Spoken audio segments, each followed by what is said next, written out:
मैं उस घर की वाइब्स को मिस कर रही हूँ और बाहर बहुत अच्छा चल रहा है मज़ा आ रहा है। बट वो घर एक बिल्कुल अलग दुनिया है, तो उस घर को कहीं ना कहीं मैं मिस कर रही हूँ। आदत हो जाती है यार लोगों को उस घर की। बदलाव नहीं, कोई बदलाव नहीं है। जैसी गई थी वैसी ही आई हूँ। बस बदलाव अब शायद ये आ गया कि कुछ और ज़्यादा लोग प्यार करने लगे हैं, कुछ और ज़्यादा लोग बहुत अच्छे से मिलने लगे हैं, अच्छे वे में, पॉजिटिव वे में। तो आई थिंक वो जब लोगों ने देख लिया कि ये कैसी है, तो अप्रिसिएशन मिलने लगा। एक तो अच्छी अच्छी वाली फीलिंग है वो। बाहर निकलने के बाद जब आप लोगों से अपने बारे में कुछ सुनते हैं ना, तो ऐसा लगता है सीरियसली मैं अंदर, मतलब अंदर तो सब बहुत नॉर्मल लग रहा था, बाहर ये इतना हाइप हुआ है। तो वो बहुत एक डिफरेंट, ये मेरा पर्सनल हुआ है मेरे साथ कि जब मैं अंदर थी तब मुझे नहीं पता था कि बाहर क्या हो रहा होगा। और ऑनेस्टली अंदर रह के बाहर का सोचने का कोई मतलब भी नहीं है, क्योंकि कोई ऑप्शन ही नहीं है। आप सोच के खुद ही परेशान करते हो अपने आप को।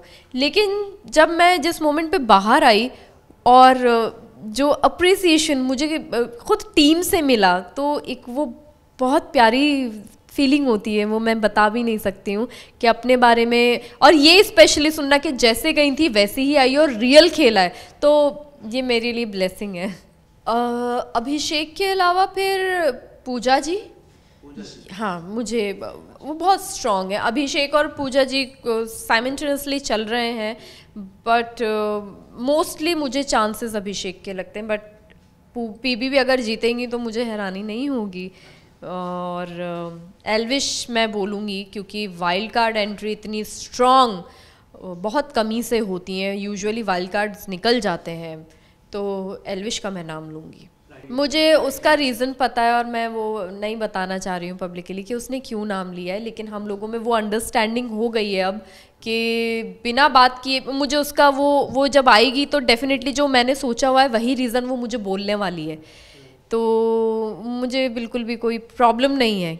और एक उस बेचारी के नाम ना लेने से या लेने से कुछ चेंज नहीं हो जाता है। उस घर के अंदर बैठे हुए जो बाकी के लोग थे वो नाम ले रहे थे, और मेजॉरिटी मैटर करती है। ये एक तो ना बार बार मेकर्स के ऊपर जो तोहमतें लगती है ना यार, ये बंद करो। मेकर्स के यहाँ पे कुछ नहीं कर रहे हैं। एक तो कोई स्क्रिप्ट नहीं है अंदर, जो इंसान अपने लिए कर रहा है, बोल रहा है, वो खुद से बोल रहा है, तो यहाँ पे कोई स्क्रिप्ट नहीं है। और मनीषा के लिए इसलिए ये चीज़ें बोली जा रही हैं क्योंकि 1.5 हफ्ते मनीषा की डिफरेंट पर्सनैलिटी थी और सडनली मनीषा की कुछ और ही पर्सनैलिटी हो गई। तो अभी मैं खुद नहीं डिसाइड कर पाई, मैं उसको ये बोलते बोलते घर से आ गई हूँ कि मैं समझ नहीं पाई हूँ कि तेरी पर्सनैलिटी क्या है। क्योंकि आप खुद देखिए, जब मैं घर के अंदर थी तो लड़ रही है दी, दिख नहीं रही है, या ये है वो है। जब मैं आ रही हूँ बाहर तो आई लव यू दी, आई लव यू दी। तो एक वो मैं जो डुअल पर्सनैलिटी है उसमें मैं जज नहीं कर पा रही हूँ मनीषा को, और ये मनीषा का खुद का किया धारा है। तो लोगों को जो बुरा लग रहा है, मुझे ऐसा लग रहा है वो फ़ैन है, उनका हक बनता है बुरा लगाने का। लेकिन हम लोग जो अंदर रह रहे हैं, जो देख रहे हैं, हम वो गेम ही वही है कि हमें एक दूसरे को बोलना है। मैंने भी सुना है अपने लिए मनीषा से, तो मनीषा, अब मनीषा की बारी है, सुन रही है वो, क्योंकि उसने वैसा किया है। बहुत समझदारी की बात की है एल्विश ने, क्योंकि मैं यही बोल रही हूँ बार बार कि आप विलन वाला जो एक टैग है, इसको इतना नेगेटिवली कैसे ले सकते हो। आई थिंक ये ग्रेसफुली एक्सेप्ट करना चाहिए, क्योंकि विलन एक बहुत स्ट्रॉन्ग पर्सनैलिटी होती है कि जिसके आगे, जिसके बिना हीरो या हीरोइन कुछ मैटर नहीं कर पाते हैं।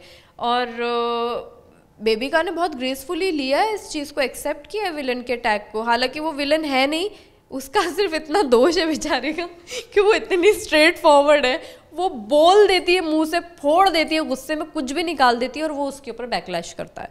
बट वो दिल की बुरी नहीं है, दिल का बुरा कोई भी नहीं है। बट एक होता है यार कि इतने स्ट्रेट फॉरवर्ड इंसान को लोग ज़्यादा पसंद नहीं करते, वो सच कड़वा लग जाता है। तो वो एक चीज़ है, उसको शुगर कोटिंग नहीं आती है करनी, तो इसलिए। आशिका मुझे, हाँ, क्योंकि मैं खुद अंदर भी ये बात बोल रही थी, एंड जब मैं अभी आई हूँ बाहर, मैंने काफ़ी सारे इंटरव्यूज़ में ये बोला है कि आशिका लॉस्ट हो रही हैं। हो सकता है अभी, क्योंकि मैं बाहर से एनालाइज कर रही हूँ और मैंने सुना है उसके मुंह से कि यार मैं ऐसी ही हूँ, मुझसे नहीं लड़ा झगड़ा जाता। अब वो गेम खेलने के चक्कर में ना गलत जगह पे जाके गलत ओपिनियन दे देगी या गलत रिएक्ट कर देगी, वो सब वो गड़बड़ गेम के चक्कर में हो रही है। बट अदरवाइज आई थिंक उसका नेचर ही वैसा है कि वो चुप ही रहती है, वो शांत रहती है, वो इग्नोर करती है, वो लेट गो करती है, लेकिन उस घर में ये काम नहीं करता है। नहीं नहीं नहीं नहीं, सबकी उस घर में इंडिविजुअली एक बहुत खूबसूरत पर्सनालिटी है और निकल के भी आई है, और यही रीज़न है कि ये सीज़न इतना हिट हुआ है। तो मैं अगर ये बोलूँ कि वेस्ट है तो ये तहमत होगी। सरप्राइजेस मुझे भी पसंद है और मैं भी सरप्राइज डब्बे के खुलने का वेट कर रही हूँ, तो इंशाल्लाह जल्दी पता चलेगा। सब में यार एक्टर हूँ, मुझे मुझे काम चाहिए, बस अच्छा काम करना है मुझे। वो बीट फिल्म, सीरियल या रियलिटी शो जो भी है, काम में मज़ा आना चाहिए, अपने काम से प्यार होना चाहिए। लोगों के लिए बस यही है यार, जिन जिन के जो जो सपोर्टर्स हैं, फैंस हैं, आपस में एक दूसरे के साथ लड़ रहे हो, दूसरे के पेज पे जाके उसको कुछ कुछ बोल रहे हो, कसम से बता रही हूँ हम लोग बाहर बहुत अच्छे से मिलने वाले हैं। तुम लोग देखते रह जाओगे कि हो क्या रहा है। गेम शो है, एक अंदर रियलिटी चल रही है, और जब टास्क आता है तो एक दूसरे को, हमारे पास ऑप्शन नहीं होता है बट एक दूसरे को क्रिटिसाइज़ करना होता है। बट आप लोग उस चीज़ को ना बहुत ज़्यादा सीरियसली दिल से ले लेते हो। हम लोग अंदर बहुत अच्छे से बॉन्ड भी कर रहे हैं एक दूसरे को, तो बाहर आने के बाद बहुत ग्रेसफुली एक दूसरे से मिलने वाले हैं विद ऑल रिस्पेक्ट। तो प्लीज़ थोड़ा सा संभालो, एनर्जी वेस्ट कर रहे हो आपस में लड़के। Thank you.